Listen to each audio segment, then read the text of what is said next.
Radhanath Swamiji is a spiritual guide to so many and a teacher of bhakti yoga, which in essence really is a yoga of love. Radhanath Swamiji's new book has recently been released, The Journey Within, and his first book, The Journey Home, is an inspirational page-turner. Radhanath Swamiji is a beacon to me and an inspiration, I believe, of our divine potential.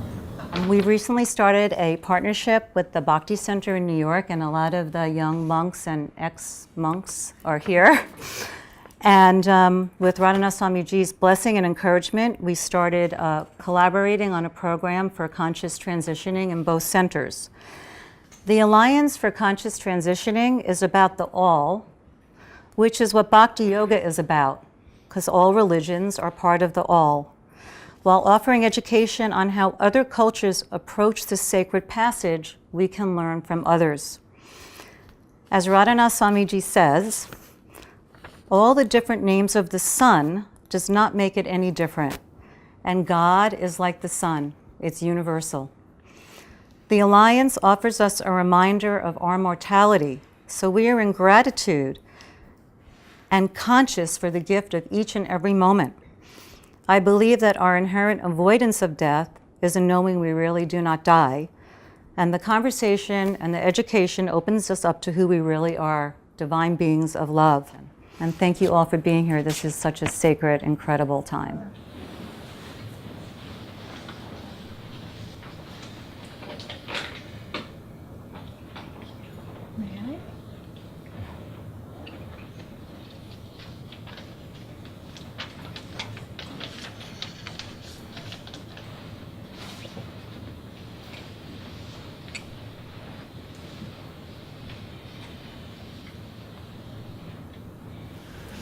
I'm very honored and very grateful and very happy to be with all of you this evening in this very sacred space. Very special. Thank you. I am your puppet. You could pull my strings according to your wishes. A lot of these questions are boiled down from questions that people have asked us to ask Radhanath Swamiji. And I'm going to kind of just put it into two questions. The first piece of it is, how do we start to prepare for death? And they say that your state of consciousness at that time makes a very big difference. Death is perhaps the greatest mystery of life because it's inevitable. There's a saying, sure as death, which means something's really certain. When an infant is born, there's so many things that we really don't know will happen in that person's life. And if you ask 5 different astrologers, they'll probably give you 5 different explanations. So there's so many differences that, so many changes that happen in life. But one thing that's certain, we know that someday that person will have to depart from the body they're in, a phenomena that we call death. And in this world we live in, that's really the foundational cause of fear, is our own mortality. And fear is one of the greatest motivators in this world. Most of the industries are directly or indirectly based on people's fear. Fear of how they look, fear of how they feel, fear of their economic security, fear of other countries, fear of other races, fear of other religions. But the basis of that is our own mortality. We can't really understand death unless we understand life. And when we understand life, then the truth of death can be experienced in its perspective. So this was, throughout the ages among philosophers, among sages, a basic question. Who am I? If you ask a person that question, they'll probably tell you their name. But you could change your name. So many people do change their names. I changed my name. Believe it or not, my mother and father in 1950 in Chicago at the Passivant Hospital did not name me Radhanath Swami. Radhanath Swami Goldstein. Not even that, actually.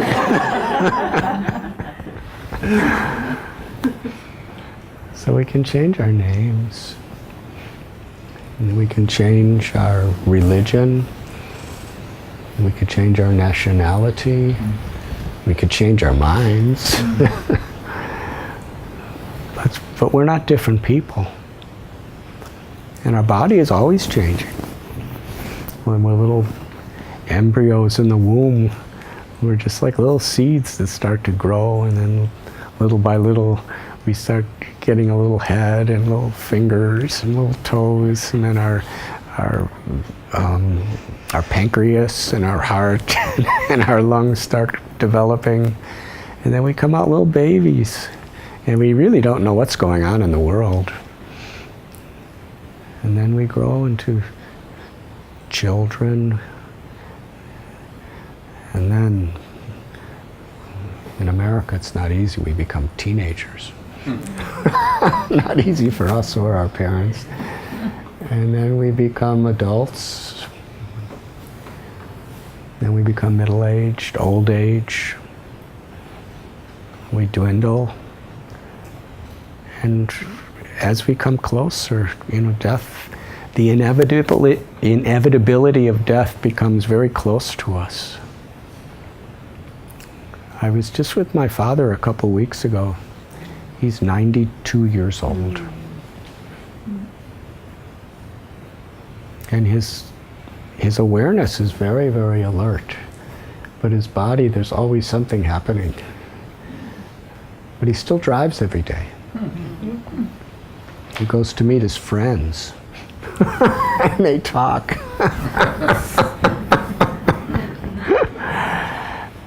And not long ago, he wanted me to take him somewhere that was about an hour distance. So I was driving, and because he's old and I live in India and I don't drive so much, so I was driving kind of carefully. And he said to me, "You drive like an old man." And he made me stop the car, and he took the driver's seat. He said, "We'll never get there the way you drive." But when he explains life, because he really goes back and he talks about his childhood, and he talks about Pearl Harbor Day, when World War II, and I was born on that day, so. But he has all these incredible memories. And every time he gives these memories, he says, "It seems like it was yesterday." Life just has gone by so fast. And I think, for some of us who are getting older, I'm 65 now,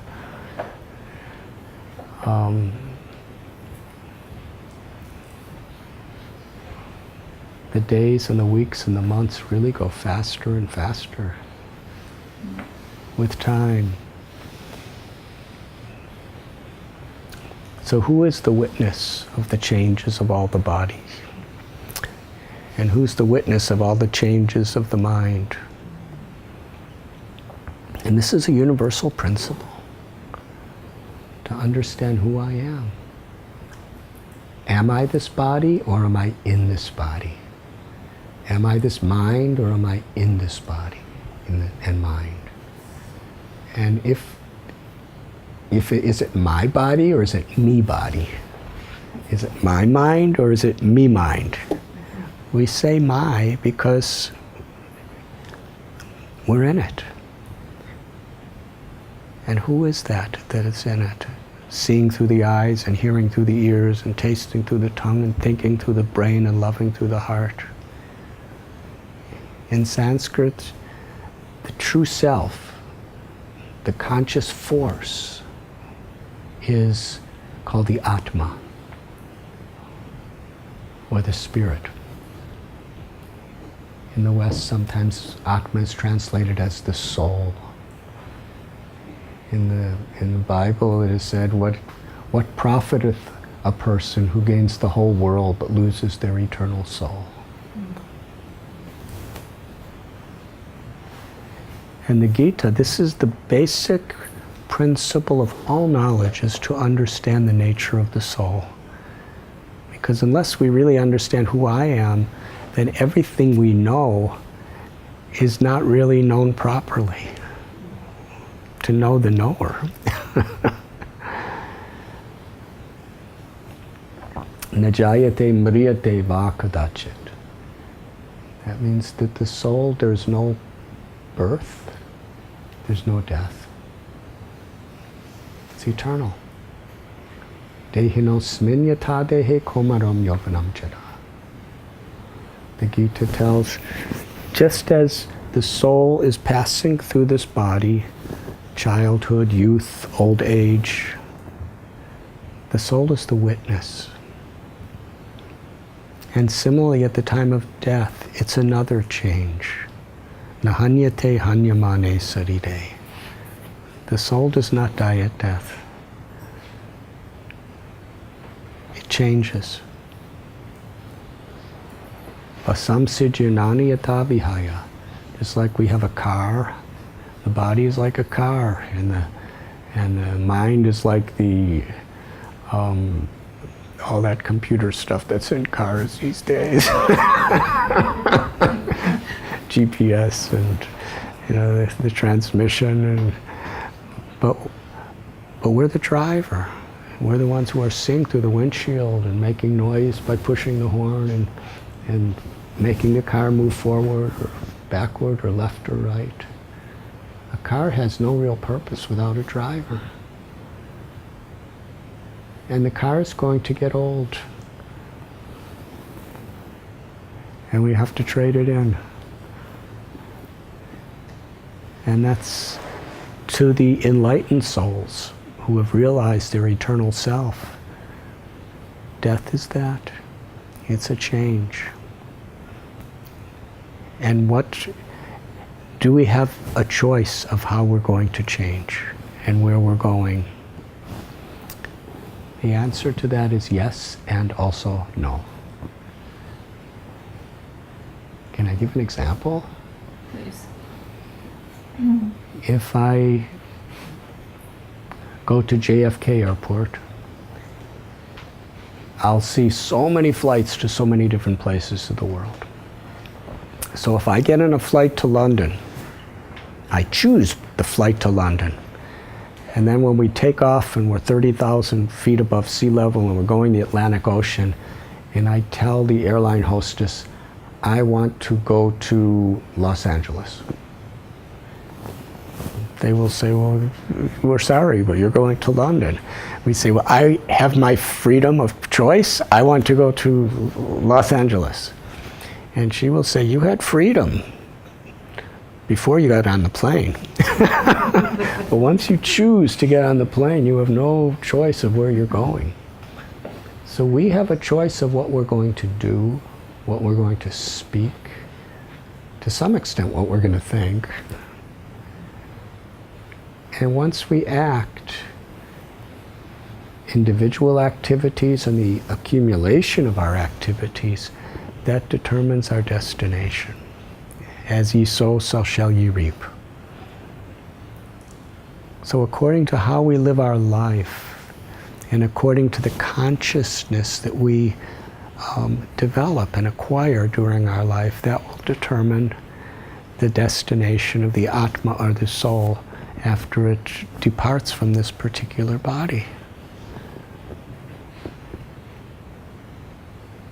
In Bhagavad Gita it is said, Yam yam vapi smaran bhavam tyajatyante kalevaram. This is the principle according to the Vedas, that at the moment of death, whether we're conscious or unconscious, something happens in our subtle mind. Something happens where the accumulation of all of our thoughts and all of our desires and all of our words and all of our actions throughout our life, they culminate in a particular thought at death. And that determines where the soul will go.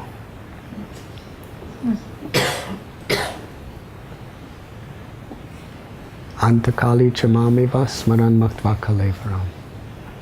If we remember God with love, we attain the ultimate liberation. If we have accumulated many desires due to cruel activities or selfish activities or arrogant activities, then that's going to determine our state of consciousness at the time of death. And that will influence, the destination of the immortal soul. So in many ways, death is like final exam. And I haven't gone to school in a long time,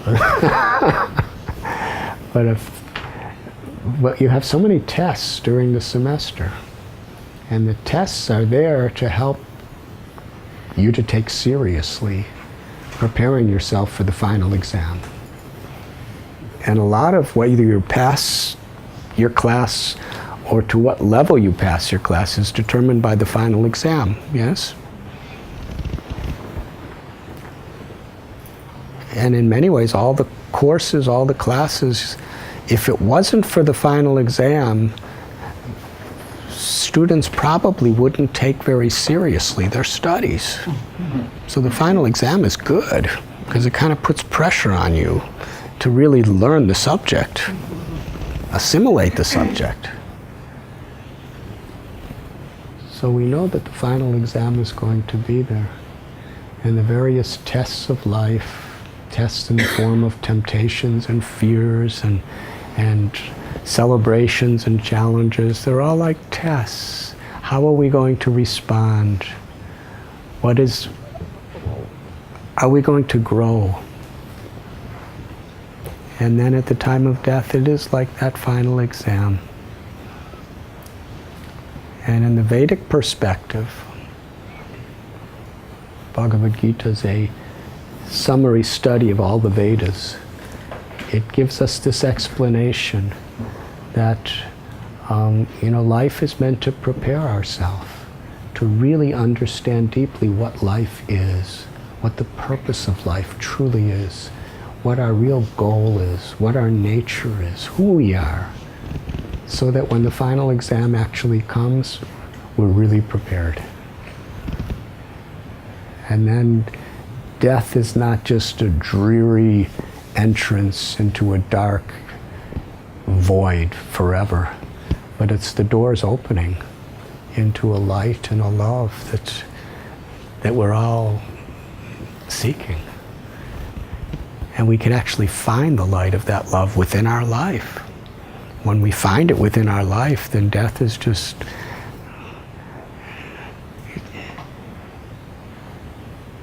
it's just a natural transition. For an enlightened soul, life and death are the same because there is no death. There's only life.